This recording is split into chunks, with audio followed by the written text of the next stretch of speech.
दर्यापूरमध्ये भरबाजारात थरारक दरोडा. चाकू आणि बंदुकीच्या धाकावर मोहोरे ज्वेलर्समधून अर्धा किलो सोने लंपास. अमरावती जिल्ह्यातील दर्यापूर शहरात शुक्रवारी सायंकाळी भरबाजारात एका धाडसी दरोड्याने व्यापारी वर्गात भीतीचे वातावरण निर्माण झाले आहे.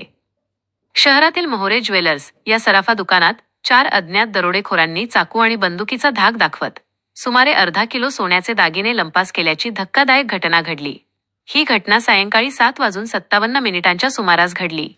त्यावेळी दुकानात ग्राहकांची वर्दळ सुरू असतानाच 4 जण दुकानात शिरले. त्यांनी ज्वेलर्स व्यावसायिकाला चाकू व बंदुकीचा धाक दाखवून काही क्षणांतच दुकानातील सोन्याचे दागिने गोळा केले आणि घटनास्थळावरून पळ काढला.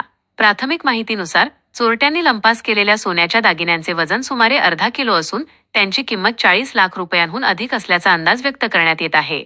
रात्री 8च्या सुमारास गजबजलेल्या मार्केट परिसरात घडलेल्या या धाडसी दरोड्यामुळे व्यापाऱ्यांमध्ये भीतीचे वातावरण पसरले आहे. घटनेची माहिती मिळताच दर्यापूर पोलीस आणि अमरावती ग्रामीण गुन्हे शाखेचे पथक तातडीने घटनास्थळी दाखल झाले. दरोड्याची संपूर्ण घटना दुकानातील सीसीटीव्ही कॅमेऱ्यात कैद झाली असून त्याच्या आधारे आरोपींचा शोध घेण्याचे काम सुरू आहे. तसेच पोलिसांनी शहराच्या विविध प्रवेश आणि निर्गमन मार्गांवर नाकाबंदी करून संशयितांचा शोध सुरू केला आहे.